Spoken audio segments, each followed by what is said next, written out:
మాజీ సీఎం కేసీఆర్ పరిపాలకుడు కాదని విధ్వంసకారుడని retired IAS అధికారి ఆకునూరి మురళి ఆరోపించారు. కేసీఆర్ పాలన అయిపోయిందని వదిలిపెట్టవద్దన్నారు. అయినా ఎలా వదిలిపెడతామని కామెంట్స్ చేశారు.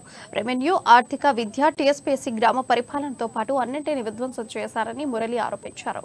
నూతన కలెక్టర్లను రియల్ ఎస్టేట్ ఏజెంట్లుగా కేసీఆర్ మార్చారని మండిపడ్డారు. ఎట్లా ఏ రకంగా చేసిన అడ్మినిస్ట్రేషన్ చాలా దుర్మార్గం ఇది. చాలా అంటే చాలా దుర్మార్గం ఇది. అంటే ఇట్లా చేయకూడదు కదా. నిజానికి నా దరిద్రం అంతే ఏంటంటే నేను చాలా దేశాలు తిరిగాను. ఊరికి ఏడుస్తుంటా, అరే మన దేశం ఎట్లా ఎందుకు ఉండదు, మన రాష్ట్రం ఎట్లా ఎందుకు ఉండదు అని.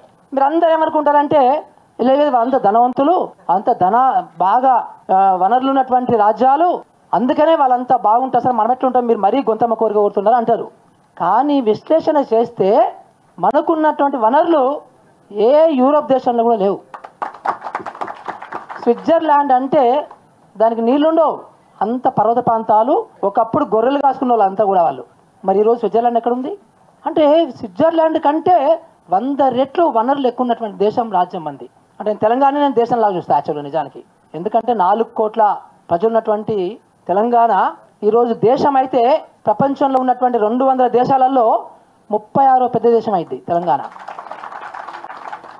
సో చాలా మంది అంటారు తెలంగాణ చిన్న స్టేట్ అంటారు. చిన్న స్టేట్ కాదు ఇది. ఇది ఒక ఈక్వలెంట్ టు కంట్రీ ఇది. ఎందుకంటే మనకంటూ ఒక కల్చర్ ఉంది, మనకంటూ ఒక భౌగోళికమైనటువంటి స్వరూపం ఉంది. సో మనకంటున్నటువంటి ఒక క్యూజిన్ ఉంది, మనకు మాత్రమే ఉన్నటువంటి భాష ఉంది. అంటే దేశానికి ఎట్లా ఉండాలో అవన్నీ కూడా ఆ క్యారెక్టరిస్టిక్స్ అన్నీ కూడా తెలంగాణకు ఉన్నాయి. అంటే చూడండి ఎట్లా ఏ రకంగా చేసిన అడ్మినిస్ట్రేషన్ చాలా దుర్మార్గం ఇది. చాలా అంటే చాలా దుర్మార్గం ఇది. అంటే ఇట్లా చేయకూడదు కదా.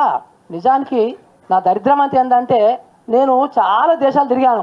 ఊరికి ఏడుస్తుంటా, అరే మన దేశం